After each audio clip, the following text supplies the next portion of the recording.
അലൈക്കും വറഹ്മത്തുള്ളാഹി വബറകാതുഹു. അൽഹംദുലില്ലാ വസ്സലാത്തു വസ്സലാമു അലാ മൻ ഉർസില റഹ്മത്തൽ ലിൽ ആലമീൻ വഅലാ ആലിഹി വസഹ്ബിഹി അജ്മഈൻ അൽ ഫായിസീന ബിറിദല്ലാഹി അമ്മാ ബഅദ്. അല്ലാഹുമ്മ സല്ലി അലാ സയ്യിദിന മുഹമ്മദ് വഅലാ ആലി സയ്യിദിന മുഹമ്മദ്. ഏറ്റവും സ്നേഹാദരണീയരായ ഈ യോഗത്തിൻ്റെ അധ്യക്ഷം വഹിക്കുന്ന അഭിനന്ദനായ സയ്യിദ് ബഷീർ അലി ശിഹാബ് തങ്ങൾ അവറുകളെ, വേദിയിൽ സന്നിഹിതരായ സമുന്നതരായ നേതാക്കളെ, അഭിനന്ദരായ മുനവർ അലി ശിഹാബ് തങ്ങൾ ഉൾപ്പെടെയുള്ള ഗവേഷണ പഠന കേന്ദ്രത്തിൻ്റെ കാര്യദർശികളെ, പ്രിയങ്കരരായ സഹോദരി സഹോദരങ്ങളെ, സുഹൃത്തുക്കളെ, മഹാനായ ശിഹാബ് തങ്ങളുടെ ചിന്തകളും ഓർമ്മകളും അയവിറക്കുകയും ഒരു പതിറ്റാണ്ടിനിപ്പുറത്തും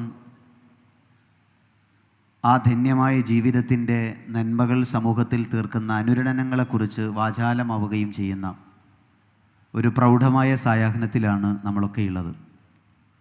വളരെ ചുരുങ്ങിയ സമയം കൊണ്ട് എന്നിൽ അർപ്പിതമായിരിക്കുന്ന വിഷയത്തിൻ്റെ ചില സൂചകങ്ങൾ പങ്കുവച്ച് ഇവിടെ നടക്കാനിരിക്കുന്ന ഔപചാരികമായ ചടങ്ങുകൾക്ക് മുന്നോടിയായി ഈ സെമിനാറിൻ്റെ ഭാഗമായിട്ടുള്ള ഒരു ശകലം പങ്കുവെക്കുക എന്നത് മാത്രമാണ് ഞാൻ ആഗ്രഹിക്കുന്നത്. ഇതിനവസരമൊരുക്കിയ ഇതിൻ്റെ സംഘാടകരോട് ഹൃദയമായ നന്ദിയും കടപ്പാടും അറിയിക്കുകയാണ്. കേരളീയ പരിസരത്തിൽ, നമ്മുടെ ദേശീയ പശ്ചാത്തലത്തിൽ, മതേതര സാമൂഹിക വർത്തമാനത്തിൽ ശിഹാബ് തങ്ങൾ മുന്നോട്ട് വെക്കുന്ന ദർശനവും എന്തുമാത്രം പുതിയ കാലത്ത് രാഷ്ട്രീയ പ്രാധാന്യമുണ്ട് എന്നത് വളരെ ഹൃദ്യമായ രൂപത്തിൽ ഇവിടെ ശ്രീകുമാർ സാർ അവതരിപ്പിച്ചു കഴിഞ്ഞു. ഞാൻ ചേർത്ത് വെക്കാൻ ആഗ്രഹിക്കുന്നത്, നമുക്കിടയിൽ ജീവിക്കുകയും നമ്മുടെ മുന്നിൽ ഒരു വലിയ ഒരു അടയാളമായി കഴിഞ്ഞു പോവുകയും ഇന്നും ഒരു ഗുണപാഠമായി ജീവിതത്തിൻ്റെ ഒരു വലിയ അടയാളമായി ചേർത്തുവെക്കലായി നമ്മിൽ നിലനിൽക്കുകയും ജീവിക്കുകയും ചെയ്യുന്ന പ്രിയപ്പെട്ട ശിഹാബ് തങ്ങളെ ഈ പുതിയ കാലത്തിൻ്റെ വർത്തമാനത്തിൽ ഓർത്തെടുക്കുന്നിടത്ത് പ്രസക്തമാകുന്ന 3 കാര്യങ്ങൾ പറയാൻ വേണ്ടിയാണ്. ഭൂമിയിൽ മനുഷ്യർ ജനിക്കുന്നു, അവർ ജീവിക്കുന്നു, ഈ ലോകത്ത് നിന്ന് വിട പറഞ്ഞു പിരിഞ്ഞു പോകുന്നു. അത് മനുഷ്യരാശിയുടെ ജീവിതയാത്രയിലെ സ്വാഭാവികതയാണ്. ഈ ഭൂമിയിൽ പിറന്നു വീഴുന്നവരെല്ലാം എല്ലാ കാലത്തും ഓർമ്മിക്കപ്പെടണമെന്നില്ല. ഇവിടെ ജനിച്ചു വീഴുന്നവരെല്ലാം ഇവിടെ അഭിമാനകരമായി ജീവിക്കണമെന്നുമില്ല. അങ്ങനെ അഭിമാനകരമായി ജീവിക്കുന്നവരെല്ലാം എല്ലാ കാലത്തും ഈ സമൂഹത്തിനിടയിൽ ഒരടയാളമായി നിലനിൽക്കണമെന്നുമില്ല. എന്നാൽ ചില ജീവിതങ്ങൾ അങ്ങനെയല്ല. ചില അർത്ഥങ്ങൾ വെച്ച്, ചില ലക്ഷ്യങ്ങൾ മുന്നിൽ കണ്ട്, ചില സാമൂഹികമായ ധർമ്മങ്ങൾ മുന്നിൽ നിർത്തി നമുക്കിടയിൽ ജീവിക്കുകയും ആ ജീവിതം പിന്നീടൊരു പാഠപുസ്തകമാവുകയും അതൊരു വലിയ മാതൃകയും ഗുണപാഠമാവുകയും അവരിൽ അപൂർവമായ ആളുകൾ അവരുടെ ജീവിതം തന്നെ ഒരു വലിയ ദർശനമായി പങ്കുവെക്കുകയും ചെയ്യുന്ന മഹത്തായ ഉയരങ്ങളിലേക്ക് വളർന്ന് നമുക്കിടയിൽ പ്രശോഭിച്ച് നിൽക്കുന്നത് അപൂർവമായി ചരിത്രത്തിൽ നമ്മൾ കാണുന്ന ഒരു സവിശേഷതയാണ്. അങ്ങനെ നമുക്ക് അഭിമാനത്തോടെ പറയാൻ കഴിയാവുന്ന ഒരു നന്മയാണ് പ്രിയപ്പെട്ട ശിഹാബ് തങ്ങൾ എന്ന് പറയുന്നത്. ആലോചിച്ച് നോക്കിയാൽ മനുഷ്യ ജീവിതത്തിൽ ഇങ്ങനെ നമ്മൾ അത്ഭുതപ്പെടുത്തുന്ന, അതിശയിപ്പിക്കുന്ന അപൂർവം ചില നേതൃമാതൃകകൾ എല്ലായിടത്തും നമുക്ക് കാണാം. പരിശുദ്ധ ഖുർആനിൻ്റെ ഹൃദയപരമായ ഒരു സംവേദനമുണ്ട്. ഇസ്ലാം ലോകത്ത് നേതൃസങ്കല്പത്തെ ഏറ്റവും മനോഹരമായി വിഭാവനം ചെയ്ത ഒരു മതസങ്കല്പമാണ്. ആ നേതൃസങ്കല്പത്തിന് ഇസ്ലാം കണ്ട ഏറ്റവും വലിയ മാനദണ്ഡം, നിങ്ങൾക്കിടയിൽ പ്രവാചകന്മാരുണ്ടാകുന്നു, നിങ്ങൾക്കിടയിൽ വിശ്വാസത്തിൻ്റെ പ്രബോധനത്തിൻ്റെ പ്രയോക്താക്കളായി ധാർമ്മികധാരയിൽ അള്ളാഹുവിൻ്റെ പ്രിയപ്പെട്ട പ്രവാചകന്മാരുടെ സരണിയിൽ സമൂഹത്തെ നയിക്കാനും ജയിക്കാനും പറ്റാവുന്ന കെൽപ്പുള്ള മാതൃകായോഗ്യരായ നേതൃത്വം ഉണ്ടാകുന്നു. ആ നേതൃകാലത്തിന് ശേഷം ഒരു കാലഘടനയെ, ഒരു ജിയോഗ്രഫിക്കൽ എൻറ്റിറ്റിയെ ഭരിക്കാൻ കഴിയുന്ന ഖലീഫമാരുണ്ടാകുന്നു. ആ ഖലീഫമാരിലൂടെയോ അല്ലാതെ അവർക്ക് കീഴെയോ ഒരു പ്രദേശത്തിൻ്റെ അധികാരം നിയന്ത്രിക്കുന്ന അമീറുമാരുണ്ടാകുന്നു. ഇങ്ങനെ ഒരു ഭരണചക്രത്തിൽ ഒരു പ്രവാചകനിൽ നിന്ന് തുടങ്ങി, ഒരു നബിയിൽ നിന്ന് തുടങ്ങി, ഒരു അമീറിലോളം ഇറങ്ങി നിൽക്കുന്ന ഒരു വളരെ വികേന്ദ്രീകൃതമായ ഒരു ലീഡർഷിപ്പിൻ്റെ രീതിയാണ് പരിശുദ്ധ ഇസ്ലാം വിഭാവനം ചെയ്യുന്ന, ഖുർആൻ പരിചയപ്പെടുത്തുന്ന നേതൃസങ്കല്പം എന്ന് പറയുന്നത്. ഇതാണ് പ്രവാചകൻ ആദം നബി അലൈഹി സ്വലാത്തു വസ്സലാം മുതൽ അവസാനത്തെ പ്രവാചകൻ മുഹമ്മദ് നബി സല്ലല്ലാഹു അലൈഹി വസല്ലം വരെ നമ്മൾ കണ്ടത്. ആ സരണിയുടെ തുടർച്ചയാണ് പ്രവാചകന്റെ ശേഷം ഖുലഫാഉ റാഷിദീനിലൂടെ കണ്ടത്.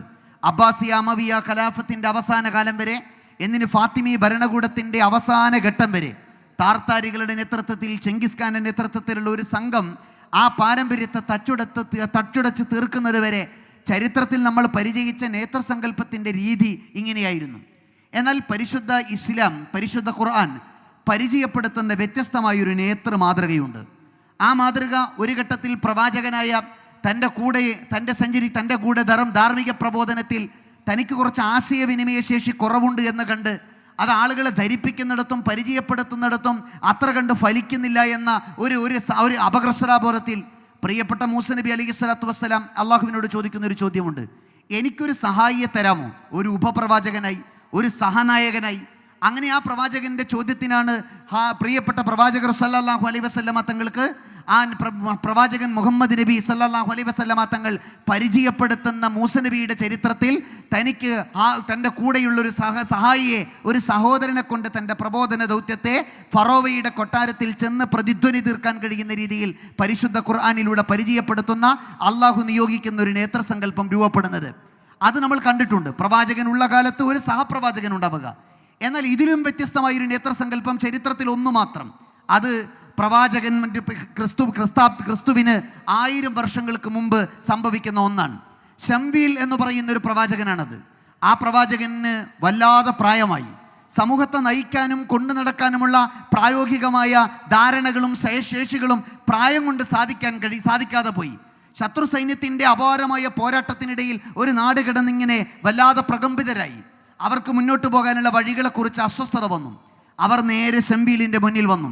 അങ്ങേക്ക് പ്രായമായിരിക്കുന്നു, അങ്ങയുടെ പഴയതുപോലെ നയിക്കാനോ ഈ ശത്രുക്കളെ നേരിടാനോ ധീരവീരം ഈ ദൗത്യത്തെ മുന്നോട്ട് കൊണ്ടുപോകാനോ അങ്ങേക്കിന്ന് കഴിയുന്നില്ല. അതുകൊണ്ട് ഒരു സഹായി അല്ല, ഒരു നേതാവിന് ഞങ്ങൾക്ക് വേണം. അങ്ങേക്ക് പകരമാകാൻ പറ്റുന്ന ഒരു നേതാവ്, ആ നേതാവ് ഒരു നായകനായി ഞങ്ങൾക്കുണ്ടാവണം. ഒരു പ്രവാചകൻ വേണ്ട, അങ്ങ് പ്രവാചകനാണ്. ഞങ്ങൾക്കിടയിൽ ഉണ്ടാകേണ്ടത് ഒരു രാജാവിനെയാണ്. രാജസങ്കല്പത്തിൻ്റെ രീതി അതുവരെ പരിചിതമല്ല. അപ്പോൾ ശംവീൽ തിരിച്ചു ചോദിക്കുന്നുണ്ട്, നിങ്ങൾ എന്തു പറയുന്നു? നിങ്ങൾക്ക് എങ്ങനെയാണ് പുതിയൊരു ഇതുവരെ കേട്ടുകേൾവിയില്ലാത്ത ഒരു രാജാവിനെ നിങ്ങൾക്ക് എങ്ങനെയാണ് ഈ പടച്ചതമ്പുരാനോട് പറഞ്ഞ് ഈ സമൂഹത്തിൽ അങ്ങനെ ഒരാളെ നിയോഗിക്കുക എങ്ങനെ സാധ്യമാകാനാണ്? ശംവീലിനോട് പറയുന്നു, ഞങ്ങൾക്കിടയിൽ ധീരവീരം മുന്നിൽ നിന്ന് നയിക്കാൻ കഴിയുന്ന, കുലമഹിമയുള്ള, തറവാടിത്തമുള്ള, രാജകുടുംബത്തിന് യോഗ്യനായ ഒരാളെ നിങ്ങൾ കണ്ടെത്തണം. എന്നിട്ട് അദ്ദേഹത്തെ നിങ്ങൾ അധികാരം ഏൽപ്പിക്കണം. ഞങ്ങൾക്കിടയിൽ ഒരു നേതാവാണ്, നിങ്ങൾക്കൊരു സഹായിയാണ്, ഞങ്ങൾക്കൊരു രാജാവാണ്. ആ വിളിച്ചു പറയുന്ന വാക്കുകൾ കേട്ടപ്പോൾ പ്രിയപ്പെട്ട ശംവീൽ അള്ളാഹുവിനോട് പ്രാർത്ഥിക്കുന്നു. ശംവീലിന് ദൈവികമായ വിളിയാളം വരുന്നു. ഖുറാനിൽ ഈ രംഗം സൂറത്തുൽ ബഖറയിൽ മനോഹരമായി പരിചയപ്പെടുത്തുന്നുണ്ട്. എന്നിട്ട് ശംവീലിനോട് പറയുന്നു, നിങ്ങൾ അവർക്കിടയിൽ നിന്ന് ഒരാളെ തെരഞ്ഞെടുക്കുക. അവരുടെ പ്രശ്നം തീരട്ടെ, അവർക്കിടയിൽ ഒരു നായകൻ ഉണ്ടാവട്ടെ, ആ ശൂന്യതക്കൊരു പരിഹാരം ഉണ്ടാകട്ടെ, അവരുടെ പ്രശ്നങ്ങൾ ഏറ്റെടുക്കാൻ കഴിയുന്ന കരുത്തുള്ള, അങ്ങയോളം പ്രായമില്ലാത്ത ഒരാൾ ഉണ്ടാകുന്നത് നല്ലതല്ലേ? അങ്ങ് തെരഞ്ഞെടുക്കുക. ശംവീൽ ഓടി നടന്ന് അവർക്കിടയിൽ നിന്നൊരു ചെറുപ്പക്കാരനെ കണ്ടെത്തി. നല്ല സുമുഖനായ, ആരോഗ്യ ദൃഢഗാത്രനായ, അവർക്കിടയിൽ ഏറ്റവും മനോഹരമായ പ്രകൃതമുള്ള, ജീവിത രീതികൾ കൊണ്ട് വിശിഷ്ടനായ ഒരാളെ. ആ മനുഷ്യനെ കണ്ടെത്തിയിട്ട് ജനങ്ങളെ മുഴുവനും വിളിച്ചുകൂട്ടി. നിങ്ങളുടെ ആവശ്യം ദൈവത്തിൻ്റെ കാരുണ്യത്താൽ ഇവിടെ നടപ്പിലാക്കാൻ പോവുകയാണ്. ഞാൻ നിങ്ങൾക്കിടയിൽ ഒരു രാജാവിനെ, ഒരു നേതാവിനെ തിരഞ്ഞെടുക്കുന്നു. ആ നേതാവിൻ്റെ പേര് താലൂത്ത് എന്നാണ്. ആ നേതാവിനെ ചൂണ്ടിക്കാണിച്ചിട്ട് പറയുന്നു, ഇവരാണ് ഇനി നിങ്ങളെ നയിക്കുക. ജനങ്ങൾ പരിഹസിച്ചു. അവർ വല്ലാതെ വികാരം കൊണ്ടു. എന്നിട്ട് അടുത്തു വന്ന് വിക്ഷു അവരെ വലിയ ഒരു ക്ഷോഭത്തോടെ മുന്നിൽ വന്നിട്ട് തൻ്റെ പ്രവാചകനോട് പറഞ്ഞു, അങ്ങ് ഞങ്ങളെ പരിഹസിക്കുകയാണോ? ഞങ്ങൾക്ക് ഒരു രാജകുടുംബത്തിൽ എത്ര തറവാടിത്തമുള്ള, കുലമഹിമയുള്ള, അതിസമ്പന്നരായ, ഈ നാട്ടിലെ എല്ലാം കൊണ്ടും അങ്ങയിൽ നിന്ന് ഈ ദൗത്യം ഏറ്റെടുക്കാൻ കഴിയുന്ന, യുദ്ധസന്നാഹങ്ങൾക്ക് മുന്നിൽ നിൽക്കാൻ കഴിയുന്ന പടയും ആ അർത്ഥത്തിലുള്ള സംവിധാനങ്ങളുമുള്ള എത്ര ആളുകൾ ഞങ്ങൾക്കിടയിലുണ്ട്. അങ്ങെന്തിനാണ് ഈ ദുർബലനായ, സമ്പത്തില്ലാത്ത, സാധാരണക്കാരനായ ഈ മനുഷ്യനെ, അതും ഒരു സാധാരണക്കാരുടെ ഇടയിൽ നിന്ന് തെരഞ്ഞെടുത്ത് നേതാവാക്കുന്നത്? ശംവീൽ പറഞ്ഞു, ഇതിൽ നിങ്ങൾ തിരുത്തരുത്. ഇത് ദൈവത്തിൻ്റെ നിശ്ചയമാണ്. സാധാരണക്കാരിൽ സാധാരണക്കാരനായ ഒരാൾ നിങ്ങളുടെ നേതാവാകുന്നു. ആ മനുഷ്യൻ നിങ്ങളുടെ വിഷയങ്ങൾക്ക്, പ്രശ്നങ്ങൾക്ക് പരിഹാരം കണ്ടെത്തുന്നു. ആ ചോദ്യങ്ങൾക്ക് മുന്നിൽ പ്രിയപ്പെട്ട പ്രവാചകൻ ശംവീലിന് മറിച്ചൊരു ആലോചന പോലും ഉണ്ടായിരുന്നില്ല. തൻ്റെ താലൂത്ത് എന്ന പ്രിയപ്പെട്ട സ്നേഹിതനെ നാട്ടിലെ ഭരണാധികാരിയായി, നേതാവായി, എന്നാൽ അധികാര ഘടനയില്ല, ഒരു രാജ്യത്തിൻ്റെ ഒരു നിശ്ചയമില്ല, ഭൂമിശാസ്ത്രപരമായി ഒരു ഭൂപരിധിയില്ല, ഒന്നുമില്ല. ഈ ജനതയ്ക്കൊരു ആത്മവിശ്വാസം കൊടുക്കണം.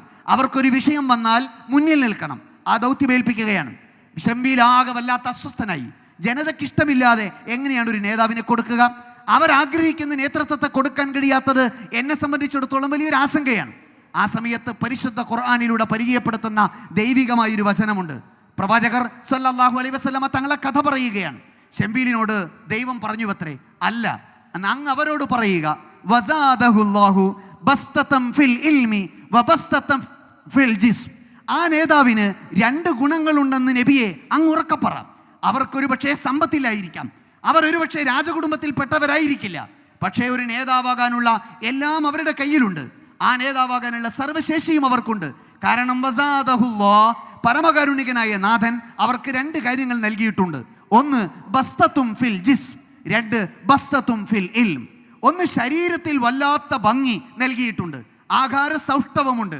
ആ ശരീരം അത്ര കണ്ട് ആളുകൾക്ക് പരിചിതമല്ലാത്ത രീതിയിൽ കൗതുകമുണ്ടാക്കുന്ന ഒന്നാണ്, ഏറെ ഭംഗിയുള്ളതാണ്, വല്ലാത്ത പ്രൗഢിയുള്ളതാണ്. രണ്ടാമത്തതോ വബസ്തത്തും ഫിൽ ഇൽം, അറിവ് അപാരമാണ്, അത്യപാരമായ അവഗാഹം ആ മനുഷ്യനുണ്ട്. ഇത് രണ്ടുമല്ലേ ഒരു നേതൃയോഗ്യത?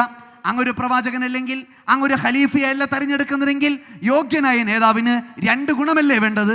ഒന്ന് ശരീരം, ആരോഗ്യം, ആകാര സൗഷ്ഠവം. 2 സ്വഭാവം, വിജ്ഞാനം, അറിവിൻ്റെ അപാരമായ ആഴം. ഇത് രണ്ടുമുള്ള ഒരാളാണ് താലൂത്ത്. അവർ ആ വഴിയിൽ താലൂത്തിനെ സ്വീകരിക്കുന്നു.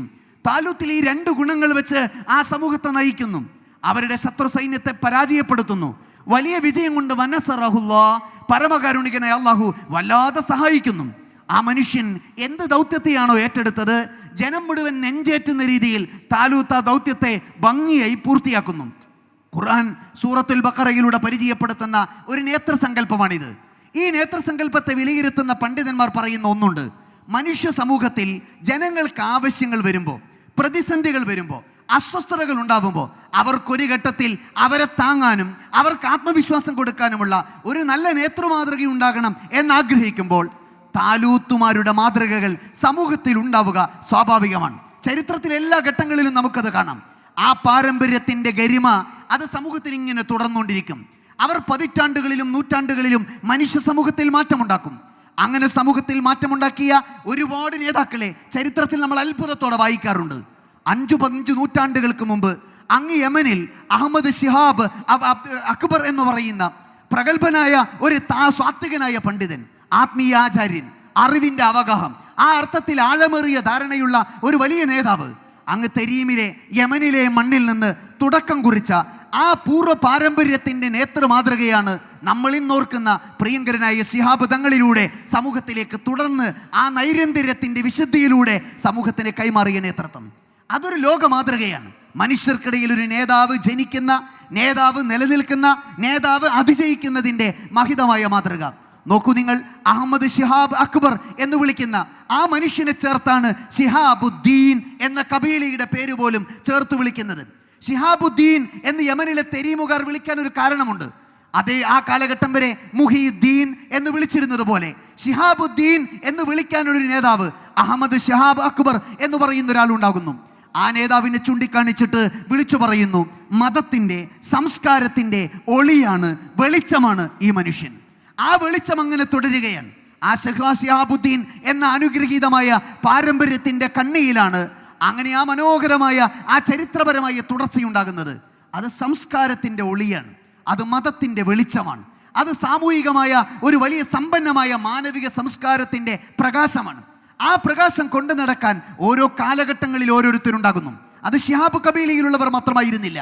മമ്പുറന്തങ്ങൾ ആ ചരിത്രത്തിൻ്റെ താലൂത്തിയൻ മാതൃകയുടെ ഒരു തുടർച്ചയുടെ പേരായിരുന്നു. ഫസൽ ഫുക്കോയത്തങ്ങൾ നാട്ടിൽ നിന്ന് നാടുകടത്തപ്പെട്ടപ്പോൾ പകരം ഒരു വെളിച്ചം ആ സമൂഹം ആഗ്രഹിച്ചു. ഒരു താലൂത്തിയൻ ലീഡർ സമൂഹത്തിൽ ഉണ്ടാകണമെന്ന് ചരിത്രം ആഗ്രഹിച്ചു.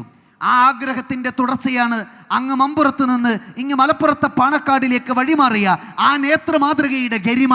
ചരിത്രം ആസ്വദിച്ചത് അങ്ങനെയാണ്. ഹുസൈൻ ആറ്റക്കോയ തങ്ങളിലൂടെ ആ ചരിത്രം പാണക്കാടിൻ്റെ ഗ്രാമഗ്രാമാന്തരങ്ങളിലൂടെ കേരളീയ മനസ്സിൽ, രാജ്യത്തിൻ്റെ പൊതുധാരയിൽ, മാനുഷികമായ മാനവികമായ എല്ലായിടങ്ങളിലും അത്ഭുതകരമായ ഒരു അടിസ്ഥാനമായി, ഒരു സ്വത്തമായി പ്രിയപ്പെട്ട ശിഹാബ് തങ്ങളുടെ ആ കബീലയുടെ യാത്ര അങ്ങനെ തുടരുന്നത് ആ മനോഹരമായ പാരമ്പര്യത്തിൻ്റെ മഹിതമായ അഭിമാനകരമായ നൈരന്തര്യമായിരുന്നു. ആ ഹുസൈൻ ആറ്റക്കോയ തങ്ങളിലൂടെ പിന്നീട് കടന്നു വന്ന ആ മഹിതമായ മാതൃകകൾ തുടർന്ന തൻ്റെ പരമ്പരയിലുള്ളവരിലൂടെ അങ്ങനെ ചരിത്രപരമായി തുടർന്നുപോയ ആ മഹത്തായ കണ്ണിയിൽ നമ്മൾ എന്നും ഓർക്കുന്ന, ഏറ്റവും അഭിമാനപൂർവ്വം പരിചയപ്പെടുത്തുന്ന, ഈ വിശേഷണം ഏറ്റവും ചേർത്ത് വെക്കാൻ, ഏറ്റവും അനുഗ്രഹീതമായി അടയാളപ്പെടുത്താൻ കഴിയുന്ന, അതിനുശേഷം വന്ന അനുഗ്രഹീതനായ നേതാവിൻ്റെ പ്രിയപ്പെട്ട മകൻ, പൂക്കോയ തങ്ങളുടെ പ്രിയങ്കരനായ മകൻ പ്രിയപ്പെട്ട ശിഹാബ് തങ്ങൾ. ആ ശിഹാബ് തങ്ങളിലെ സവിശേഷതയെ പൂക്കോയ തങ്ങൾ എന്ന തൻ്റെ പ്രിയപ്പെട്ട വാപ്പ ഹൃദയപൂർവ്വമായി വളർത്തിയെടുക്കുന്നതിൽ ഈ യാദൃശ്ചികത നമുക്ക് കാണാം. ചെറിയ പ്രായത്തിൽ പഠനത്തിന് വലിയ പ്രാധാന്യം കൊടുക്കുക. കാരണം ബസ്തത്തും ഫിൽ ഇൽം, ബസ്തത്തും ഫിൽ ജിസ്, ആ ശരീരത്തിന്, ആ നേതൃത്വത്തിനുണ്ട്. നമുക്കറിയാം, 10,000 കൂടുന്ന സരസിനുള്ളിലേക്ക് ശിഹാബ് തങ്ങളൊന്ന് കടന്നു വന്നാൽ ആ ജനത മുഴുവനും കൗതുകത്തോടെ, അതിശയത്തോടെ, സൗന്ദര്യദീപ്തിയോടെ നോക്കി നിൽക്കും. കാരണം ആ ശരീരത്തിന് വല്ലാത്ത ആകാര ഭംഗിയുണ്ട്, വല്ലാത്ത മനോഹാരിതയുണ്ട്, വല്ലാത്ത പ്രൗഢിയുണ്ട്. ആ പ്രൗഢിയിൽ ആർക്കും അശേഷം ശങ്കയില്ല. രണ്ടാമത്തെ നോക്ക് നിങ്ങൾ, പൂക്കോയ തങ്ങൾ എന്ന തൻ്റെ പ്രിയപ്പെട്ട വാപ്പ ഒരു മകനെ അങ്ങനെ ചിട്ടപ്പെടുത്തുകയാണ്. ആ ചെറിയ പ്രായത്തിൽ തനിക്ക് താൻ പഠിപ്പിച്ച സംസ്കാരത്തിൻ്റെ, ധാർമ്മിക ധാരയുടെ തുടർച്ചയായി 13 വർഷക്കാലം, 8 വർഷക്കാലം നാട്ടിലും പിന്നീട് 6 വർഷക്കാലത്തോളം പുറത്തും ചെന്ന് ആ വൈജ്ഞാനിക സപര്യ തുടരുന്നു. എത്രത്തോളം? നാട്ടിൽ നിന്ന് പുറത്തുപോയി പഠിക്കുക എന്നത് കേട്ട് കേൾവി പോലും ഇല്ലാത്തൊരു നാട്ടിൽ ദർസ് പഠനം കഴിഞ്ഞ്, വൈജ്ഞാനികമായ എല്ലാ മാർഗങ്ങളിലൂടെയുള്ള ആത്മീയ ശിക്ഷണം കഴിഞ്ഞ് അവിടുന്ന് പറഞ്ഞു വിടുകയാണ്. പലരും പറഞ്ഞു, നിങ്ങൾ ഈജിപ്തിലേക്ക് അങ്ങനെ മകനെ പറഞ്ഞേക്കരുത്, അതിന് വലിയ ആശങ്കകളുണ്ട്. ആ ആശങ്കകളൊക്കെ ഉള്ളപ്പോഴും അവരെല്ലാം ഒരു തൂമന്ദഹാസം കൊണ്ട് നേരിട്ട് അങ്ങനെ ചരിത്രത്തിലെ, മലബാറിലെ മുസ്ലിമീങ്ങൾക്കിടയിൽ മഹിതമായ മാതൃകകൾ തീർത്ത് ഒരു പുതിയ വൈജ്ഞാനിക ധാരയിലേക്ക് ലോകത്തിൻ്റെ നായകനായി വളരുന്ന, ഒരു സമുദായത്തിൻ്റെ ഒരു അത്താണിയായി വളരുന്ന ആ നേതാവിനെ ചിട്ടയോടുകൂടി വൈജ്ഞാനിക സബരിയിലേക്ക് വളർത്തി കൊണ്ടുവരുന്നു. നമ്മളിൽ എത്ര പേര് ആഴത്തിൽ ആലോചിച്ചുണ്ടാകും എന്നറിയില്ല. പ്രിയപ്പെട്ട ശിഹാബ് തങ്ങൾ അൽ ഹസറിലെ ആ ദീർഘമായ കാലത്തെ പഠനം മാത്രമല്ല, അതിനപ്പുറത്ത് അത് ആത്മീയതയുടെ അതിൻ്റെ അഗ്രഗണ്യമായ അറിവിൻ്റെ കേന്ദ്രമാണ് അൽ ഹസർ എന്ന് പറയുന്നത്. അത് ആത്മീയതയുടെ ശിലാകേന്ദ്രമാണ്. വൈജ്ഞാനികമായ മേഖലയിൽ ദീന് പഠിക്കാൻ പോകുന്നവരുടെ ഏറ്റവും വലിയ ആശാകേന്ദ്രമാണ്. എന്നാൽ അവിടെ മാത്രമല്ല, അത് കഴിഞ്ഞ് പിന്നെയും 3 വർഷക്കാലം ആധുനിക വിദ്യാഭ്യാസത്തിൻ്റെ ഏറ്റവും അപരിമേയമായ മാതൃകകളിൽ ഒന്നായി നിലനിന്ന കൈറോ യൂണിവേഴ്സിറ്റിയിൽ ആ 2 പഠനങ്ങളെയും ആ ഒരു വലിയ വൈജ്ഞാനിക ദീപ്തിയിൽ ആ മനുഷ്യൻ തുടരുകയാണ്. ആ വിജ്ഞാനത്തിൻ്റെ യാത്ര, ആ സമൂഹത്തിൽ തീർത്ത അടയാളം 2 ധാരയിലാണ്. ഒന്ന് വിജ്ഞാനം കൊണ്ട് അറബ് സാഹിത്യത്തെ, അറബ് വിജ്ഞാനത്തെ, സാമൂഹിക ധാരയെ, ആധുനിക ശാസ്ത്രത്തെ, ആധുനിക വിജ്ഞാനീയത്തെ എല്ലാം അറിയുന്ന, മനസ്സിലാക്കുന്ന, വായിക്കുന്ന, എഴുതുന്ന, ഭാഷാശേഷിയുള്ള, ആധുനിക ലോകത്തോട് സംവദിക്കാൻ കഴിയുന്ന ഒരു നല്ല പ്രതിഭാശാലിയായ പണ്ഡിതൻ രൂപപ്പെട്ടു വരുന്നു. ആ സ്ഥാപനത്തിൽ നിന്ന് പഠിച്ചിറങ്ങുമ്പോൾ അവിടെ അധ്യാപകനാകാൻ മാത്രം ആളുകൾ ക്ഷണിക്കുന്ന രീതിയിൽ, ജോലിക്ക് അവസരം നൽകുന്ന രീതിയിൽ ഗ്രാഹ്യമുള്ള പണ്ഡിതനായി പുറത്തിറങ്ങുന്നു. അവസരങ്ങൾ നിരവധിയുണ്ട്. വേണ്ടത് നമുക്കിടയിൽ ഒരു നേതാവിനെയാണ്. സൗകര്യമുള്ള ജോലി ചെയ്യുന്ന ഒരു അഭ്യസ്തവിദ്യനായ ഒരു അധ്യാപകനെയല്ല. വേണ്ടത് സമൂഹത്തെ നയിക്കുന്ന ഒരു കോയമോനെയാണ്. പ്രിയപ്പെട്ട പൂക്കോയ തങ്ങളുടെ ഹൃദ്യമായ വാക്കാണത്. അവർ തിരിച്ചു വരണം, ഈ നാടിനെ സേവിക്കണം, ഈ സമൂഹത്തെ നയിക്കണം, ഈ നാടിൻ്റെ പ്രശ്നങ്ങൾക്ക് പരിഹാരമുണ്ടാക്കണം.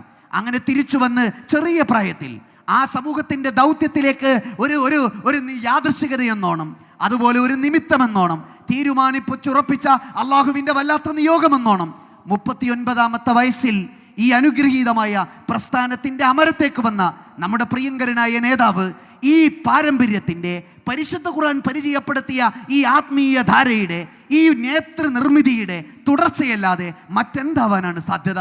നിങ്ങളും ഞാനും ആലോചിച്ച് നോക്കുക. ആ തുടർച്ച ശിഹാബ് തങ്ങളിലൂടെ സംഭവിക്കുന്നതാണ് പിന്നീട് നമ്മൾ കണ്ടതത്രയും. ആ തുടർച്ച എത്ര മനോഹരമായാണ് ശിഹാബ് തങ്ങൾ തുടർന്നത്.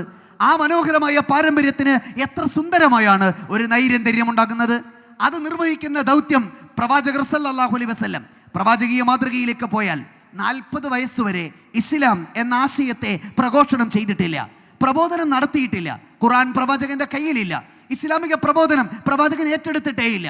പലപ്പോഴും പ്രവാചകന്റെ 63 വയസ്സിനെ നമ്മൾ ആലോചിക്കുമ്പോൾ നബിത്തങ്ങൾ ഒരു ഇസ്ലാമിൻ്റെ പ്രബോധകനായി, ഇസ്ലാം എന്ന മതത്തെ ഈ ലോകത്ത് പ്രയോഗവൽക്കരിക്കാൻ കടന്നു വന്ന നായകനായി, പ്രവാചകനായാണ് പലപ്പോഴും നമ്മൾ ഓർക്കാറുള്ളത്, പറയാറുള്ളത്. പ്രിയപ്പെട്ടവരെ, നബി സല്ലല്ലാഹു അലൈഹി വസല്ലമ തങ്ങളുടെ ജീവിതം ആകെയുള്ളത് 63 വർഷം. ആ 63 വർഷത്തിൽ 2/3 ഭാഗം 40 വർഷം. ആ 40 വർഷം ഇസ്ലാമിക പ്രബോധനമില്ല, പ്രവാചക ദൗത്യമില്ല, ഖുർആൻ കയ്യിലില്ല. അങ്ങനെ ഒരു ധാർമ്മികമായ, ഒരു മതപരമായ സംവേദനത്തിൻ്റെ ഉത്തരവാദിത്തങ്ങളൊന്നും പ്രവാചകനില്ല. പിന്നെ എന്താണ് അള്ളാഹു കാണിച്ച യുക്തി? 23 വർഷക്കാലം മാത്രമേ ഇതെല്ലാം പ്രവാചകന് കൊടുത്തിട്ടുള്ളൂ. അതിൻ്റെ ശൈശവം, കൗമാരം, യൗവനം, തൻ്റെ മധ്യവയസ്കന്റെ പ്രായം, ആ പ്രായമെല്ലാം കടന്ന് 40 തികയുന്നത് വരെ ഈ ദൗത്യങ്ങളൊന്നും അള്ളാഹു പരിശുദ്ധ പ്രവാചകന് കൊടുത്തില്ല. അതിനൊരു കാരണമുണ്ടാവില്ലേ? പ്രവാചകന്റെ ജീവിതം ഒരു നിമിത്തമാണ്. നേരത്തെ ഞാൻ താലൂത്തിന്റെ മാതൃക സൂചിപ്പിച്ചതുപോലെ പ്രവാചകന്റെ ജീവിതം ഒരു സന്ദേശമാണ്. അങ്ങനെയെങ്കിൽ 23 കൊല്ലക്കാലത്തെ നുബുവത്തിന് ശേഷമുള്ള ജീവിതം മാത്രമല്ലല്ലോ പ്രവാചകൻ ലോകത്തിന് മാതൃകയാകുക. അവിടെയാണ് പ്രവാചക പ്രബോധനത്തിന്റെ ആദ്യ ദൗത്യം ഇസ്ലാമിക പ്രബോധനമല്ല. പ്രവാചക ദൗത്യത്തിന്റെ ആദ്യ മാതൃക ഖുർആനിക പ്രചാരണമല്ല. പ്രവാചക ദൗത്യത്തിന്റെ ആദ്യ ഒരു ശ്രദ്ധ എന്ന് പറയുന്നത് മതം സംസ്കരണത്തിന്റെ മാർഗമായി സമൂഹത്തിൽ ഇസ്ലാമിനെ പരിചയപ്പെടുത്തൽ പോലുമല്ല, ജീവിക്കലാണ്. സമൂഹത്തിനിടയിൽ ഇടപെടലാണ്, സമ്പർക്കത്തിൽ ഏർപ്പെടലാണ്, വ്യവഹാരം തുടരലാണ്. അതുകൊണ്ടാണ് പ്രവാചകനെ കുറിച്ച് പരിചയപ്പെടുത്തുന്നിടത്ത് പറയുന്നത് കാണാം, 40 വർഷക്കാലത്തിൽ പ്രവാചകൻ ഒരു പ്രബോധനം ഉണ്ടായിരുന്നു. ആ പ്രബോധനം വിശ്വാസത്തിന്റെ നിയതമായ ഘടനയുള്ള ഇസ്ലാം എന്ന മതസങ്കല്പത്തിന്റെ പ്രബോധനമായിരുന്നില്ല. മറിച്ച് ഇസ്ലാമിന്റെ അന്തർധാരയുള്ള അതിൻ്റെ അടിസ്ഥാന തത്വം നിലകൊള്ളുന്ന ഇൻസാനിയത്ത് അഥവാ മാനവികത എന്ന പ്രബോധനത്തിന്റെ ദൗത്യമായിരുന്നു. ഒരു കുഞ്ഞായി, ഒരു മകനായി, ഒരു ഭർത്താവായി, തൻ്റെ ഒരു കൂട്ടുകാരനായി, ഒത്തുതീർപ്പുകാരനായി, ഗോത്ര പ്രശ്നങ്ങൾ പരിഹരിക്കുന്ന ഒരു മധ്യസ്ഥനായി, കച്ചവടക്കാരനായി, സമൂഹത്തിനിടയിലെ വിശ്വസ്തനായ അല്ലമീൻ എന്ന് വിളിക്കുന്ന സത്യസന്ധനായ ഒരു യുവനേതാവായി ഒക്കെ പ്രവാചകൻ സമൂഹത്തിനിടയിൽ ഇൻസാനിയത്ത് അഥവാ മാനവികത എന്ന ഒരു മാതൃക ലോകത്ത് കാണിക്കുകയായിരുന്നു. ലോകത്തിലെ നേതാക്കൾക്ക്, വിശിഷ്യ സാമുദായിക നേതാക്കൾക്ക് 2 ദൗത്യമാണുള്ളത്. ഒന്ന് സമുദായത്തെ നയിക്കുക, 2 സമുദായത്തെ നയിക്കുമ്പോൾ മാനവികതയെ ഉയർത്തിക്കൊണ്ടുവരിക. ആ മാനവികത നഷ്ടപ്പെടുന്നതിൻ്റെ വേദനയാണ് ശ്രീകുമാർ സാർ ഇവിടെ സൂചിപ്പിച്ചത്. ശിഹാബ് തങ്ങൾ ഉയർത്തിക്കാട്ടിയത് കേവലം സാമുദായികതയല്ല. സാമുദായികത എന്നത് ഒരു സമുദായത്തിന് നേതാവിന് ചേർന്നതുമല്ല. സാമുദായികത ഒരു ശക്തിയാണ്, അതൊരു സ്വത്വമാണ്, അതൊരു അടിസ്ഥാനമാണ്, അതൊരു ധർമ്മമാണ്, അതൊരു ഉത്തരവാദിത്തമാണ്. അതിനപ്പുറത്തേക്ക് അതിന് ശിലയിടുന്ന ഒന്നുണ്ട്. സമുദായങ്ങൾ ഉൾക്കൊള്ളുന്ന സമൂഹം, സമൂഹം ഉൾക്കൊള്ളുന്ന ഒരു നാട്, നാട് ഉൾക്കൊള്ളുന്ന ഒരു സംസ്കാരം. ആ സംസ്കാരത്തെ നിർണയിക്കുന്ന മഹത്തായ പാരമ്പര്യമാണ് പ്രിയപ്പെട്ടവരെ മാനവികതയുടെ നിർമ്മിതി എന്ന് പറയുന്നത്. ആ മാനവികതയുടെ നിർമ്മിതി സാധ്യമാവുന്നത് സംഘടിതമായ കൂട്ടായ്മയിലൂടെയാണ്. 3 കാര്യങ്ങൾ ചുരുക്കി അവസാനിപ്പിക്കുക എന്നാണ് ഞാൻ ആഗ്രഹിക്കുന്നത്. അതിലൊന്ന് ജംഇയ്യത്തുൽ അദിയാൻ വ ജംഇയ്യത്തുൽ അബ്ദാൻ. ഈ സാമൂഹിക നിർമ്മിതി, മാനവികത സാധ്യമാകുന്നത് എങ്ങനെയാണ്? സാമുദായികമായ നേതൃത്വം സാധ്യമാകുന്നത് എങ്ങനെയാണ്? ശിഹാബ് തങ്ങളുടെ മാതൃക 2 ഘടകങ്ങൾ അതിൽ വേരുപിടിച്ചു നിൽക്കും. ഒന്ന് ജംഇയ്യത്തുൽ അദിയാൻ, 2 ജംഇയ്യത്തുൽ അബ്ദാൻ. ശരീരങ്ങൾ ചേർന്ന് നിൽക്കുന്ന ഒരു കൂട്ടായ്മ ആ സമുദായത്തിനുണ്ടാവണം. ഉത്തരേന്ത്യയിലെ മുസ്ലിങ്ങൾക്ക് നഷ്ടപ്പെട്ടത് അങ്ങനെ ഒരു വേദനയാണ്. ഉത്തരേന്ത്യയിലെ മുസ്ലിങ്ങൾ ഈ സമൂഹത്തിന്റെ വേദനകൾ അനുഭവിച്ചത് അവരുടെ നൊമ്പരമാണ്. അവിടെ അങ്ങനെ ഒരു നേതാവില്ലാതെ പോയി. ജംഇയ്യത്തുൽ അബ്ദാൻ ഇല്ലാതെ പോയി. അദിയാനുണ്ട്, മതപരമായ സംവിധാനങ്ങളുണ്ട്, സംഘടനകളുണ്ട്, കൂട്ടായ്മകളുണ്ട്, യതീംഖാനകളുണ്ട്, അറബി കോളേജുകളുണ്ട്, എല്ലാ സംവിധാനങ്ങളുമുണ്ട്. നിങ്ങൾക്കറിയില്ലേ, നമ്മുടെ കേരളക്കരയിൽ കോഴിക്കോട് ജില്ലയിൽ ആദ്യമായി ഒരു മുസ്ലിം യതീംഖാന JDTയിൽ കൊണ്ടുവരുന്നത് ഈ കേരളക്കരയിലെ അതിസമ്പന്നരായ വ്യാപാരികളല്ല, ഈ നാട്ടുകാരായ സാമൂഹിക പ്രമുഖരോ വർത്തക പ്രമാണികളോ അല്ല. അങ്ങ് പഞ്ചാബിലെ മാൻസയിലെ പ്രദേശത്തുള്ള കച്ചവടക്കാരായ മനുഷ്യരൻ. കാരണം പാവങ്ങളായ, നിരാലംബരായ, നിരാശ്രയരായ, അനാഥരായ കേരളത്തിലെ മലബാറിലെ മക്കൾക്കൊരു യതീംഖാന ഉണ്ടാകണമെന്ന് ചിന്തിക്കാൻ മാത്രം പ്രൗഢിയുള്ള പാരമ്പര്യമുള്ളവരായിരുന്നു ആ കാലഘട്ടത്തിൽ ഉത്തരേന്ത്യയിലെ മുസ്ലിമീങ്ങൾ. എല്ലാം ഉണ്ടായിരുന്നു, അവർക്കെല്ലാ പാരമ്പര്യവും ഉണ്ടായിരുന്നു, അവർക്ക് ധാർമ്മികമായ കെട്ടുറപ്പുണ്ടായിരുന്നു. ഏതോ ഒരു ഘട്ടത്തിൽ ഈ ജംഇയ്യത്തുൽ അബ്ദാൻ എന്ന ശാരീരികമായ ആ സംഘടിതമായ സംവിധാനം ആ നാടിന് നഷ്ടപ്പെട്ടു. കൂട്ടിച്ചേർത്ത് നിർത്താൻ ഒരു വേദിയില്ലാതായി, കൂടെ നിർത്താൻ കഴിയുന്ന ഒരു സംവിധാനമില്ലാതായി. ആ സംവിധാനമില്ലാതായപ്പോൾ ഉത്തരേന്ത്യയിലെ മനുഷ്യർ ഒറ്റപ്പെട്ടു പോയി. ഉത്തരേന്ത്യയിലെ വിശ്വാസികൾക്ക് ചോദിക്കാനും പറയാനും ആളില്ലാത്ത അവസ്ഥ വന്നു. മഹാനായ അലിമിയാൻ അബുൽ ഹസൻ അലി നദിവി അസ്സൂറത്തു വൽ ഹഖീഖ എന്നൊരു പുസ്തകത്തിൽ ഒരു രംഗം പറയുന്നുണ്ട്. കൃഷിയിടമാണ്, അവിടെ കൃഷിക്കാർ അവർ കൃഷി ചെയ്യുകയാണ്. ആ കൃഷിയുടെ ഇടയിൽ ജീവജാലങ്ങൾ വന്ന് കൃഷി നശിപ്പിക്കും. നശിപ്പിക്കാതിരിക്കാൻ കർഷകർ ഒരു തന്ത്രം മെനയുമായിരുന്നു. വൈക്കോല് കൊണ്ട് നിർമ്മിച്ച ഒരു മനുഷ്യരൂപത്തെ അവിടെ കൊണ്ടുപോയി ഇങ്ങനെ തൂക്കി വെക്കും. ആ മനുഷ്യരൂപം കണ്ടാൽ പക്ഷികൾ അതുവഴി വരില്ല, ജീവജാലങ്ങൾ ആക്രമിക്കില്ല, വിളകൾ നശിപ്പിക്കില്ല. കാരണം അതൊരു കാവൽക്കാരനാണ് എന്ന ബോധ്യത്തിൽ അവർ മാറി നടക്കും. മഹാനായ അലിമിയൻ പറയുകയാണ്, ചരിത്രത്തിൽ മുസ്ലിം സമൂഹത്തിന് പഠിക്കാവുന്ന പാഠം എന്ന രീതിയിൽ അലിമിയൻ പങ്കുവെക്കുകയാണ്. ഇങ്ങനെ ഒരു കാവൽക്കാരൻ്റെ രൂപത്തിൽ ഒരു കൃഷിയിടത്തിൽ ജീവജാലങ്ങളുടെ ആക്രമണത്തിൽ നിന്ന് രക്ഷപ്പെടാൻ, വിളകൾക്ക് സുരക്ഷയൊരുക്കാൻ എടുത്തുവെച്ച വൈക്കോല് കൊണ്ട് നിർമ്മിച്ച കാവൽക്കാരൻ്റെ രൂപം ചിലപ്പോൾ സമുദായത്തിന് കൈവരും. അങ്ങനെ കൈവന്നാൽ ഏതെങ്കിലും ഒരു പൂച്ച, ഏതെങ്കിലും ഒരു പക്ഷി, ഏതെങ്കിലും ഒരു കുറുക്കൻ അവിടെ ചെന്ന് എന്ന് ധൈര്യം അവലംബിച്ച് ഈ മനുഷ്യരൂപത്തെ ഒന്ന് തട്ടി നോക്കിയാൽ ആ കാവൽക്കാരൻ കടപുഴകി വീഴും. ആർക്കും ഒരു എതിരഭിപ്രായം പോലും പറയില്ല, തിരുത്തുണ്ടാവില്ല, തടയില്ല. കാരണം അതൊരു യഥാർത്ഥ കാവൽക്കാരനല്ല, കേവല രൂപം മാത്രമാണ്. അങ്ങനെ സൂറത്ത് മാത്രമായി ഹക്കീക്കത്തില്ലാതാകുന്ന കേവല രൂപങ്ങളായി കാവൽക്കാരൻ്റെ നാട്യത്തിൽ നിൽക്കുന്ന കാവൽക്കാർ മാത്രം ഈ സമുദായത്തെ സംരക്ഷിക്കുന്ന കാലം വരും എന്ന് മഹാനായ അലീമിയൻ ലോകത്തെ പഠിപ്പിക്കുകയാണ്. എന്നാൽ ഇന്നും ഏത് പ്രതിസന്ധികളുടെ ഇടയിലും, ഏത് വേദനകളുടെ മുന്നിൽ നിന്ന് നയിക്കാൻ, ഉശിരോടെ പറയാൻ, മുന്നിൽ നിന്ന് അതിനെ സംരക്ഷിക്കാൻ കഴിയുന്ന ഇന്ത്യയിലെ ഈ വലിയ വരുന്ന പരശതം മനുഷ്യരുടെ മുന്നിൽ അഭിമാനപൂർവ്വം നെഞ്ചു വിരിച്ചു നിൽക്കാൻ കഴിയുന്ന ഒരു സംവിധാനം കേരളക്കരയിൽ ഉണ്ടെങ്കിൽ ആ ജംഇയ്യത്തുൽ അബ്ദാൻ എന്ന ശരീരങ്ങൾ ചേർന്ന് നിൽക്കുന്ന സംഘടിതമായൊരു സംവിധാനം ഉണ്ടാകണമെന്ന മുസ്ലിം ലീഗിന്റെ മനോഹരമായ ആശയത്തിനെ ശിഹാബുതങ്ങളെ പോലെയുള്ള പൂർവ്വസൂരികളായ നേതാക്കളുടെ ഹൃദയബന്ധുരമായ പ്രവർത്തനത്തിന്റെ ഫലമാണ്, പ്രതിഫലനമാണ് ഇന്ന് നമ്മൾ അനുഭവിക്കുന്ന ഈ പ്രൗഢി. അത്രയും അതാ നന്മയുടെ തുടർച്ചയായിരുന്നു. സമൂഹത്തിൽ ചേർന്ന് നിൽക്കാൻ കഴിയുക. പ്രിയപ്പെട്ട ശിഹാബുതങ്ങൾ 39ാമത്തെ വയസ്സിൽ മലപ്പുറം സമ്മേളനം നടക്കുന്ന സമയത്ത് പൂക്കോയത്തങ്ങൾക്ക് വരാൻ കഴിയാതെ പോകുമ്പോൾ ആ വേദിയിലിരുന്ന് പ്രിയപ്പെട്ട CH വിളിച്ചു പറയുന്നു, ഈ വേദിയുടെ അധ്യക്ഷനാകേണ്ടത് പൂക്കോയത്തങ്ങളാണ്, അവർക്ക് വരാൻ കഴിയില്ല, രോഗിയാണ്, അദ്ദേഹം പ്രയാസത്തിലാണ്. മകൻ ശിഹാബുതങ്ങൾ, മുഹമ്മദ് അലി ശിഹാബുതങ്ങളാണ് ഈ യോഗത്തിന്റെ അധ്യക്ഷം വഹിക്കുക. അതൊരു വല്ലാത്ത ദീർഘദർശിത്വമുള്ള പ്രയോഗമായിരുന്നു. തൊട്ടടുത്ത വർഷം മുസ്ലിം ലീഗിന്റെ അമരത്തേക്ക് 39ാമത്തെ വയസ്സിൽ പ്രിയപ്പെട്ട ശിഹാബുതങ്ങൾ വരുന്നു. സന്നദ്ധനാകുന്നില്ല, പേടികൊണ്ട്. ഇത്ര വലിയൊരു പ്രസ്ഥാനത്തെ നയിക്കാൻ ഒരു ചെറിയ പ്രായത്തിൽ രാഷ്ട്രീയ പരിചയമില്ലാത്ത ഒരു ചെറുപ്പക്കാരനിൽ ഒരു സമൂഹം മുഴുവനും പ്രതീക്ഷ അർപ്പിക്കുമ്പോൾ കാണുന്ന ഒരു വല്ലാത്തൊരു വേദന. ആ സമയത്ത് പ്രിയപ്പെട്ട ചാപ്പനങ്ങാടി ഉസ്താദ് അടുത്തു വന്ന് ശിഹാബുതങ്ങളോട് പറയുന്നുവെന്ന് വായിക്കുന്ന ഒരു ഹൃദ്യമായ അനുഭവമുണ്ട്. ശിഹാബുതങ്ങളോട് പറയുന്നു, അങ്ങ് ഇതിൽ നിന്ന് പിന്മാറരുത്, അങ്ങ് ഇത് ഏറ്റെടുക്കണം, അങ്ങക്കതിന് കഴിയും, അള്ളാഹുവിൻ്റെ അനുഗ്രഹം അങ്ങയുടെ മേലുണ്ടാവും. ആ വാക്കുകൾ ഒരു ആത്മവിശ്വാസം പോലെ ആത്മീയ ധാരയിൽ വല്ലാതെ വിശ്വസിക്കുന്ന, തസൗഫിന്റെ മാർഗങ്ങളിൽ വല്ലാതെ വേരുപിടിച്ചിട്ടുള്ള ആ ജീവിതത്തിന്റെ ധന്യത അത് ഉൾക്കൊണ്ട് ആ ദൗത്യത്തെ ഏറ്റെടുക്കുകയാണ്.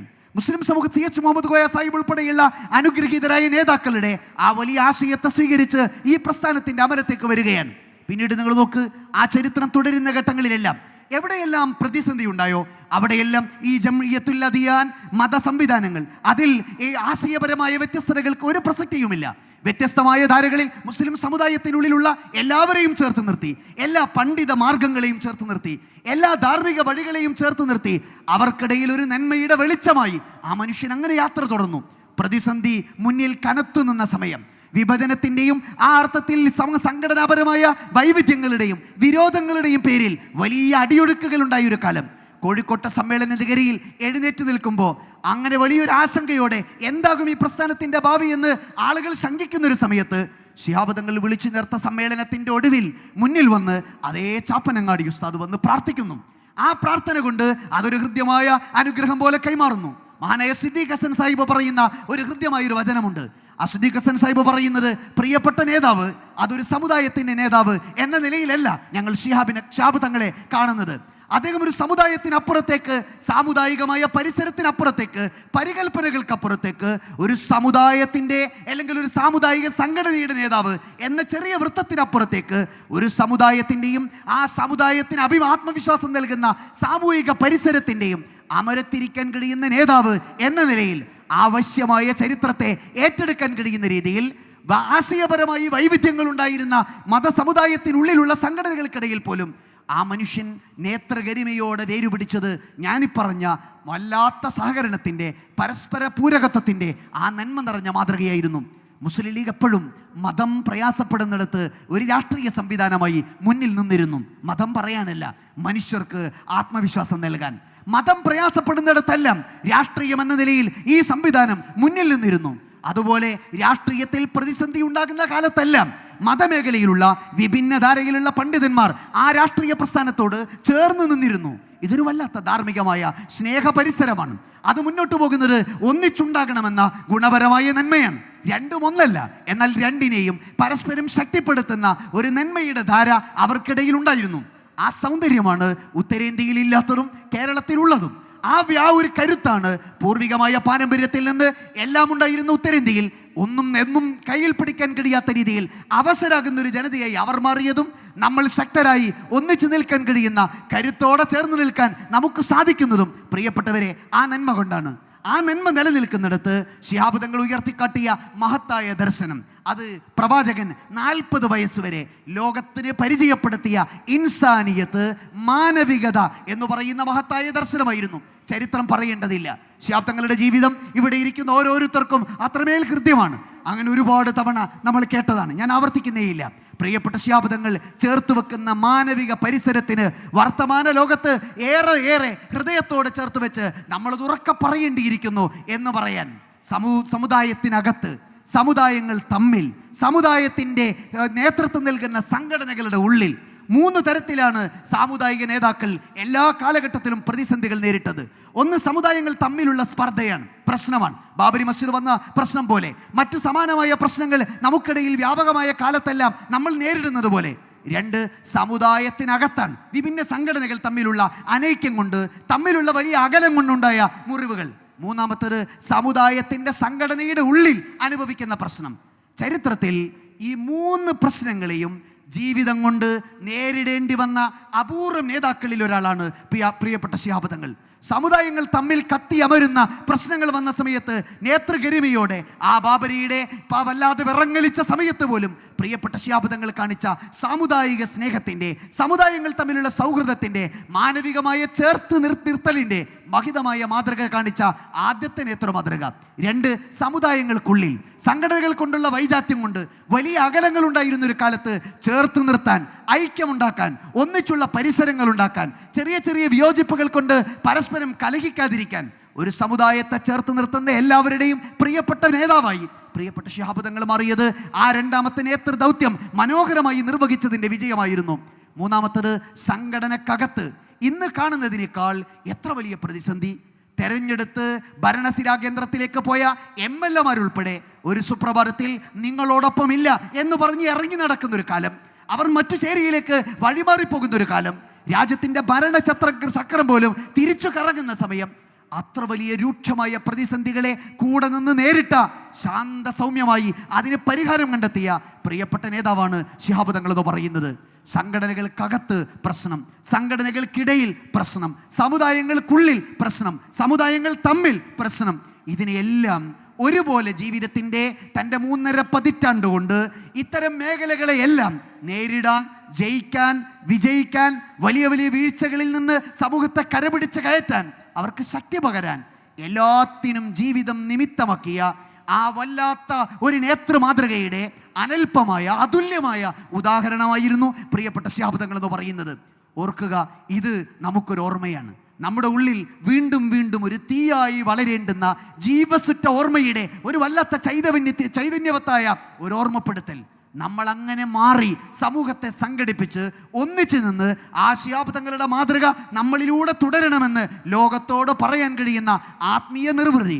പ്രിയപ്പെട്ട പ്രസ്ഥാനത്തിനകത്ത് വന്ന വലിയ മുറിവ് കൊണ്ട്, അകലം കൊണ്ട് പിരിഞ്ഞുപോയ മനുഷ്യരെല്ലാം 84-ൽ ഒന്നിച്ചു ചേർത്ത് അവർക്കൊരു ലയന സമ്മേളനം നടക്കുന്ന ഒരു സമയം. ആ ലയന സമ്മേളനം നടക്കുന്ന ഒരു ഘട്ടത്തിൽ കോഴിക്കോട്ടെ സദസ്സിൽ വെച്ച് പ്രിയപ്പെട്ട ശിഹാബ് തങ്ങൾ പറഞ്ഞ ചരിത്ര പ്രസിദ്ധമായൊരു വചനമുണ്ട്.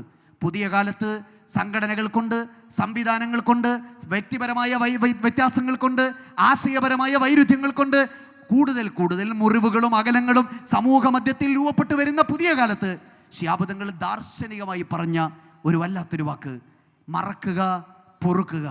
പൊറുക്കുക, മറക്കുക. ഇത് രണ്ടും നമ്മുടെ ജീവിതത്തിലേക്ക്, ചിന്തയിലേക്ക് അത്രമേൽ വേരുപിടിച്ചാലേ ഒന്നിച്ചുള്ള യാത്ര, ഒന്നിച്ചുള്ള സഞ്ചാരം, സഹസഞ്ചാരം ഇനി അങ്ങോട്ട് നടക്കൂ. നമ്മൾ പൊറുക്കാറുണ്ട് പ്രിയപ്പെട്ടവരെ, നമ്മൾ മറക്കാറില്ല. We will forgive but we'll never forget. Forgive and forget. അതാണ് ദാർശനികമായ ഒരു ഫിലോസഫിക്കലി സമൂഹത്തെ നയിച്ച നേതാക്കളുടെ, ആത്മീയ പരിസരമുള്ളവരുടെ പ്രത്യേകത അതാണ്. അവർ മറക്കും, പൊറുക്കും. പൊറുക്കുന്നത് കൊണ്ട് മാത്രം സമൂഹത്തിൽ ഒരു മാറ്റവും ഉണ്ടാവില്ല. ഇന്ന് പൊറുക്കും, നാളെ നമ്മൾ മറക്കില്ല. മറക്കാതെ വീണ്ടും പഴയതിനെ ഓർത്തെടുക്കുമ്പോൾ പൊറുക്കുക എന്നത് സംഭവിക്കുന്നേയില്ല. ദൈവവും മനുഷ്യനും തമ്മിലുള്ള വ്യത്യാസം അതാണ്. മനുഷ്യൻ കണക്കുകൾ വെക്കും, മറക്കാതെ ഓർത്തു വെക്കും, എന്നിട്ട് താൽക്കാലികമായി പൊറുക്കും. ദൈവം അങ്ങനെയല്ല, നിങ്ങൾക്ക് സ്ഥായിയായി പൊറുക്കും, പിന്നെ ഓർക്കില്ല, പിന്നെ പുതിയ നമ്മളാണ്, പുതിയ ചിന്തയാണ്, പുതിയ ആലോചനയാണ്. സംഘടനാ സാമൂഹിക പരിസരങ്ങളിൽ മറക്കുകയും പൊറുക്കുകയും ചെയ്യുന്ന മഹത്തായ പാരമ്പര്യത്തിലേക്ക് എനിക്കും നിങ്ങൾക്കും വളരാൻ നമുക്ക് നൽകിയ ജീവിതത്തിൻ്റെ ഗുണപാഠമാണ്, അങ്ങനെ പകർന്നു നൽകിയ ഒരു പാഠപുസ്തകമാണ് പ്രിയപ്പെട്ട ശിഹാബ് തങ്ങൾ എന്ന് പറയുന്നത്. തുമഇനീനത്തോടെ സമൂഹത്തെ നയിച്ച ഒരു നേതാവ്, ഇത്രമേൽ ഹൃദ്യമായി സംഘർഷങ്ങളിൽ, പ്രതിസന്ധികളിൽ, ആവലാതികളിൽ, വേദനകളിൽ, എല്ലാ സങ്കടങ്ങളിൽ, പ്രയാസങ്ങളിൽ തളരാതെ, പതറാതെ, ഇടറാതെ അത്രമേൽ ഹൃദ്യമായി ഒരു സമൂഹത്തെ നയിക്കാൻ പ്രിയപ്പെട്ട ശിഹാബ് തങ്ങൾക്ക് കഴിഞ്ഞു. ആ ശിഹാബ് തങ്ങളുടെ നേതൃത്വത്തിൻ്റെ പ്രൗഢി, ഒരു നല്ല പ്രസംഗം സമൂഹത്തിന് ഓർത്തെടുക്കാൻ കഴിയുന്ന രീതിയിൽ വികാരഭരിതനായി നടത്തിയത് കൊണ്ടല്ല ശിഹാബ് തങ്ങളെ നമ്മൾ ഓർക്കുന്നത്. ഏതെങ്കിലും ഒരു അർത്ഥത്തിൽ സമൂഹത്തിൽ ഇന്ന് നേതൃനാട്യങ്ങൾ കാണിക്കുന്ന ഏതെങ്കിലും ഒരു പ്രകടന പരതയുടെ പേരിലല്ല ആ മനുഷ്യനെ ഓർക്കുന്നത്. എഴുതിയ ലേഖനത്തിൻ്റെ പേരിലോ പങ്കുവെച്ച പുസ്തകത്തിൻ്റെ പേരിലോ അല്ല. ഇന്നും 1.5 പതിറ്റാണ്ടിനിപ്പുറവും ആ മനുഷ്യൻ ഈ ലോകത്ത് നിന്ന് വിട പറഞ്ഞു പിരിഞ്ഞു പോയിട്ടും നമ്മൾ ഓർത്തെടുക്കുന്നത് ജീവിതം അത്രമേൽ ഹൃദ്യമായിരുന്നു, ജീവിതം അത്രമേൽ മികച്ച ഒരു ദർശനമായിരുന്നു, ജീവിതം അത്രമേൽ മനുഷ്യന് കരുത്തു പകരുന്ന നന്മയുള്ളൊരു ഗുണപാഠമായിരുന്നു. ആ ഗുണപാഠത്തെ ചേർത്ത് വെച്ച്, ആ മഹത്തായ പാരമ്പര്യത്തെ അടയാളത്തോടെ ചേർത്ത് വെച്ച് ഈ സമൂഹത്തിന് മുന്നിൽ കൊടുക്കാൻ ഒരു മനുഷ്യന് കഴിഞ്ഞു എന്നതിൻ്റെ ഏറ്റവും ഹൃദ്യമായ നന്മ നിറഞ്ഞ വഴിയാണ്, വെളിച്ചമാണ്, മാർഗമാണ് പ്രിയപ്പെട്ട ശിഹാബ് തങ്ങൾ. പരിശുദ്ധ പ്രവാചകൻ പറഞ്ഞ ഒരു ഹദീസ് സൂചിപ്പിക്കട്ടെ. നബി സല്ലല്ലാഹു അലൈഹി വസല്ലം തങ്ങൾ പറയുകയാണ്, ഖിയാറു അഇമ്മതികും, നിങ്ങളിലെ നല്ല നേതാവ് ആരാണെന്നറിയുമോ? ആഴത്തിൽ ആലോചിക്കാൻ, മരണം വരെ മനുഷ്യനൊരു ഒരു ഒരു ഒരു കണക്കുകൂട്ടലായി കൊണ്ടു നടക്കാൻ പറ്റുന്ന പ്രവാചകന്റെ താത്വികമായൊരു വിശകലനമാണ്. ഖിയാറു അഇമ്മതികും, നിങ്ങൾക്കിടയിലെ നല്ല നേതാവ് ആരാണെന്നറിയുമോ? ആ നേതാവിൻ്റെ പ്രത്യേകത യുഹിബ്ബൂനഹു വയുഹിബ്ബൂനഹും, നിങ്ങൾ അവരെ ഇഷ്ടപ്പെടുന്നവരും അവരെ ജനങ്ങൾ ഇഷ്ടപ്പെടുന്നതുമായ ഒരു നേതാവാണ്. ജനങ്ങൾക്ക് നേതാവിനെ വല്ലാത്ത ഇഷ്ടം, നേതാവിനോ ജനങ്ങളെ വല്ലാത്ത ഇഷ്ടം. നേതാവ് ജനങ്ങളെക്കുറിച്ച് ആലോചിക്കുമ്പോൾ അവർക്ക് വേണ്ടി വലിയ ഇഷ്ടം. നേതാവ് ജനങ്ങളെക്കുറിച്ച് ആലോചിക്കുമ്പോൾ ആ അങ്ങോട്ട് ജനങ്ങളോടും ജനങ്ങൾക്ക് ഇങ്ങോട്ടും സ്നേഹം കൊണ്ട് നടക്കുന്നൊരു മനുഷ്യൻ. എന്നിട്ടോ വയദുഊനലഹും, അവർക്ക് വേണ്ടി ജനങ്ങൾ പ്രാർത്ഥിക്കും, ജനങ്ങൾക്ക് വേണ്ടി ആ നേതാവ് പ്രാർത്ഥിക്കും, ജനങ്ങൾക്ക് വേണ്ടി നേതാവും നേതാവിന് വേണ്ടി ജനങ്ങളും പ്രാർത്ഥിക്കുന്ന നേതാവാരോ? ഖിയാറു അഇമ്മതികും, നിങ്ങളിൽ ഏറ്റവും നല്ല നേതാവ് അവരാണ്. വശിറാറു അഇമ്മതികും, നിങ്ങളിൽ ഏറ്റവും മോശം നേതാവ് ആരാണെന്നറിയുമോ? അത് നിങ്ങളുടെ കൂടിയിരിക്കുന്നവരിൽ തുബഗിലൂനഹും വയുബഗിലൂനക്കും, നിങ്ങൾക്ക് അവരോട് ദേഷ്യമാണ്. നേതാവിന് അനുയായികളെ കാണുന്നൊരു ദേഷ്യം, നേതാവിന് അനുയായികളോട് മിണ്ടുന്നൊരു ദേഷ്യം, അനുയായികൾക്കോ നേതാവിനോട് ദേഷ്യം. ആ ദേഷ്യം പരസ്പരം ഉണ്ടാകുമ്പോൾ വത്തുൽ ഇനൂഹും, നിങ്ങൾ അവരെ ശപിക്കും, അവർ നിങ്ങളെ ശപിക്കും. നാട്ടുകാർ നേതാവിനെ ശപിക്കും, നേതാവ് നാട്ടുകാരെ ശപിക്കും. ഇങ്ങനെയൊരു വേദനയിലാണ് നേതാവ് ഉണ്ടാവുക. മനുഷ്യർ നമുക്ക് വേണ്ടി പ്രാർത്ഥിക്കുന്ന, നമ്മെ ഇഷ്ടപ്പെടുന്ന, നന്മയോടെ ഓർക്കുന്ന, ഹൃദയപരമായ വിശുദ്ധിയിൽ ചേർത്ത് നിർത്താൻ കഴിയുന്ന ആ പാണക്കാടിൻ്റെ പ്രൗഢിയെ നിലനിർത്തുന്ന മഹിതമായ പാരമ്പര്യത്തിലൂടെ നടന്നു പോകാൻ സർവശക്തനായ നാഥൻ നമുക്ക് കരുത്തു പകരുമാറാവട്ടെ എന്നാത്മാർത്ഥമായി പ്രാർത്ഥിക്കുകയും ഈ ധന്യമായ സംഗമത്തിൽ ആ പാരമ്പര്യത്തിൻ്റെ നന്മ തുടർന്ന് മഹത്തായ മൂല്യങ്ങളെ ജീവിതത്തിൽ പകർത്തി ആ ശിഹാബിയൻ മാതൃകയെ ജീവിതത്തിൻ്റെ ഏറ്റവും വലിയ വസന്തമായി, വെളിച്ചമായി ജീവിതത്തിൽ തുടരാൻ സർവശക്തനായ നാഥൻ അനുഗ്രഹിക്കുമാറാകട്ടെ എന്ന് ആത്മാർത്ഥമായി പ്രാർത്ഥിച്ചുകൊണ്ട് ഞാൻ എൻ്റെ വാക്കുകൾ ഉപസംഹരിക്കുന്നു. നിങ്ങൾക്ക് നന്ദി. വാഹിർ ദവാന അൽഹംദുലില്ലാഹി റബ്ബിൽ ആലമീൻ. വസ്സലാമു അലൈക്കും വറഹ്മത്തുള്ളാഹി വബറകാതുഹു. നന്ദി സർ. ശിഹാബ് തങ്ങളുടെ ദർശനത്തിൻ്റെ വർത്തമാന പ്രസക്തി വളരെ ഹൃദയസ്പൃക്കായ രീതിയിൽ അവതരിപ്പിച്ചതിന് ശിഹാബ് തങ്ങൾ പഠന ഗവേഷണ കേന്ദ്രത്തിൻ്റെ ഹൃദയംഗമമായ നന്ദി അറിയിക്കുന്നു.